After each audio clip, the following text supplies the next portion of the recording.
Hi, we are at the first crossover of this era, starting with X-Men issue 8, written by Jed MacKay, penciled by Ryan Stegman, inked by himself, Livesay and JP Myers, and colored by Marte Gracia. Full spoilers ahead, so we are forewarned.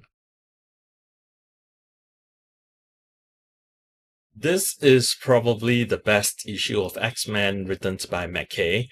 Disregarding this week's Avengers issue 21, which arguably is more X-Men than any of the 8 issues of X-Men that MacKay wrote thus far.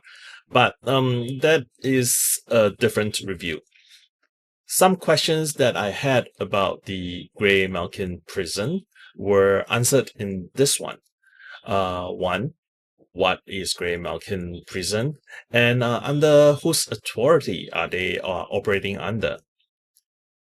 They are privately funded militia with donations and very likely clandestine operations in US soil. Hi, Future Tyler here.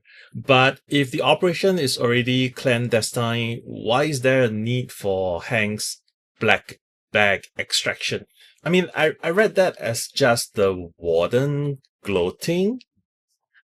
And question two is like, why are some mutants helping them? I would say at this point they are mind controlled somehow, judging by what Psylocke gleaned from the minds of some of the guards. Well, we mentioned some similarity to Extinction Agenda, so I would not be terribly surprised if some sort of mutate technology is at play here, instead of just pure mind control, which Psylocke and Quentin would probably be able to override quite easily. We will probably know more in the coming weeks. And Terra Verde having something to do with beast capture, that seems odd. As does the Roxxon connection. If I recall correctly, the people of Terra Verde were taken over by the plants, all the modified telefloranics after the mess that Krakoan Beast left behind in X-Force/Wolverine. And they made peace with the mutants, right? But Roxxon as the puppet master, I guess after the end of Krakoa, the diplomatic amnesties that is no longer in place, and they are out for revenge. But I definitely do not remember Roxxon being involved, so this is kind of new, and it happened, or maybe it happened outside of the X-books. Also, environmental devastation and intelligent plants life, that is kind of at odds, right? Anyway, Cyclops shine as the ultimate strategist. I like the use of terms that invoke a certain scenario without a need to explain too much. Like the Hellions protocol is what I'm referring to here. The latest iteration of Hellions basically says violence and carnage, and that is what Cyclops is calling for in this scenario. Well, before anyone goes, but Cyclops do not do that. Well, yes, he opposed the formation of Hellions during Krakoa, but Scott also sanctioned X-Force during the Messiah era. So he will definitely make that call when needed. And apparently, the kinder, gentler Hank getting kidnapped is enough to get Scott angry that he wants to rain violence and carnage on Graymalkin prison. Right. In the surprise turn, Psylocke was the one calming him down. Slightly. I like that. It would appear that there are a lot more mutants in prison than I initially thought.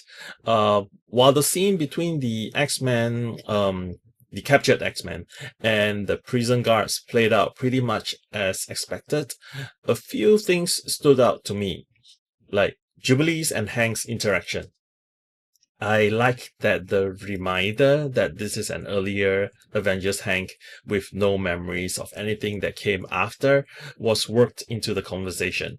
Though I'm not sure about the whole Louisiana versus Alaskan X-Men thing going on here. That seems to come out, from nowhere. Calico refusing to admit she's not a mutant. That really seems like Gambit got to her, and she had fully swung from one end to the other end.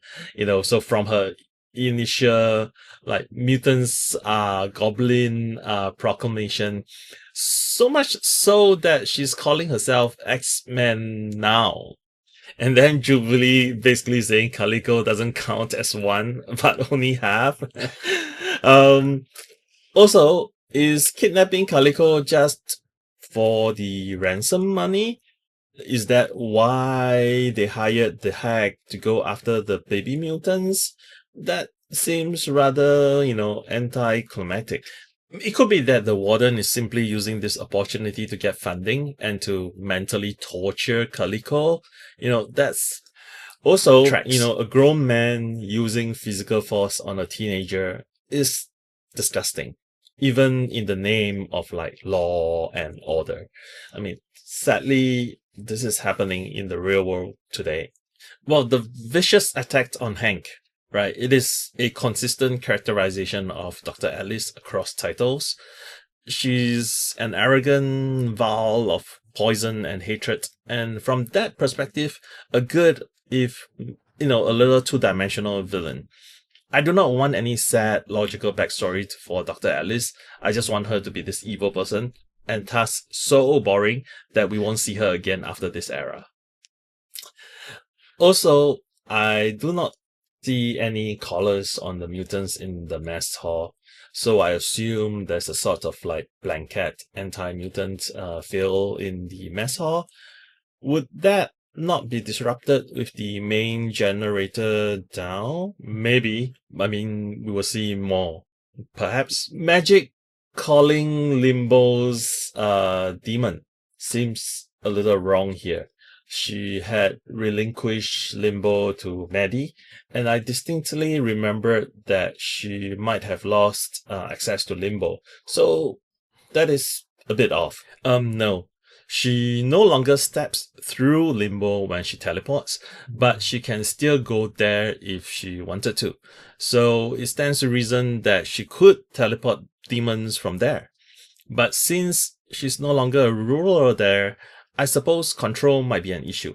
Or maybe that's the intent, given her asking Cyclops for murder parameters. Also, where is Zorn? And what is his role? Like, was he left in Alaska as backup and defense of, the place?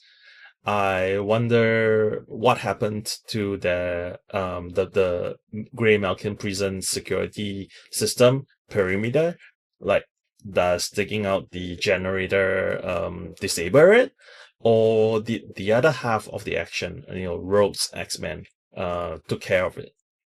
Well, given that Scott and Hank knew Rogue was ready to move against Graymalkin prison, I wonder why Cyclops did not reach out to Rogue and coordinate the attack. That would be my one complaint in this issue.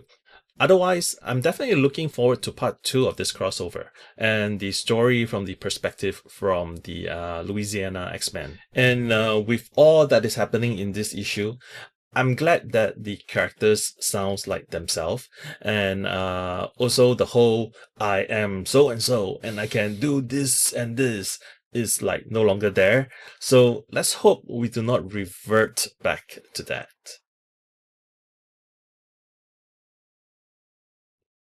On the art front, Stegman's return to the title is very much welcome. I had gotten used to his art and is not that bothered by the young-looking characters. His demons definitely harkens back to Art Adams, no surprise there, but also a little bit of Brett Belvin. His characters, especially in action sequences, are often dynamic looking and fun, and with well chosen camera angles. I agree. And it is not just the action sequences, right? There is this one nice area shot of Beast in his cell, and Dr. Ellis and President Lopez looking in from the outside at the beginning of this issue. The fight scene in the hallways of the mansion, if you can call that a fight, was well done. Also well done in that scene are all the sound effects from the lettering, like the crack, the whoosh, and the slash. Adds to the fun but short sequence. The backgrounds are, as per Stegman's norm, chock full of details and action lines. I also appreciate him leaving a little bit of breathing space, especially with close-ups of characters, letting the facial expressions take over, such as, the one with Calico and her angry, defiant tears, or with Dr. Ellie's somewhat surprised anger. Well, we mentioned this when we discussed issue 5, and that even though we have like 3 different inkers, the art appears consistent throughout. So, that is a good thing. With 3 inkers and the credits page still listing Brevoort as editor instead of conductor of X, I wonder if these were drawn and written like way ahead of time, and that Fall of X stretched out longer than expected, so they had to break the story up and redo a ton of stuff. Yeah, especially with 3 different inkers, it kind of suggests some reworking of the original issues. If that was indeed the case, I wonder what the original story was. Overall, this is a strong start to the crossover. Characters sounds like themselves, and the story, while not groundbreaking, kept my interest and moved things along. This is 3.75 out of 5, the highest I had scored for this title thus far. Agree. I also enjoy having Stegman back on the book. So if you have not enjoyed the earlier issues of this title, give this one another chance. If you like this video, please give us a like and subscribe. Please share this with your friends and leave us a comment below. Thanks, and Tyler out.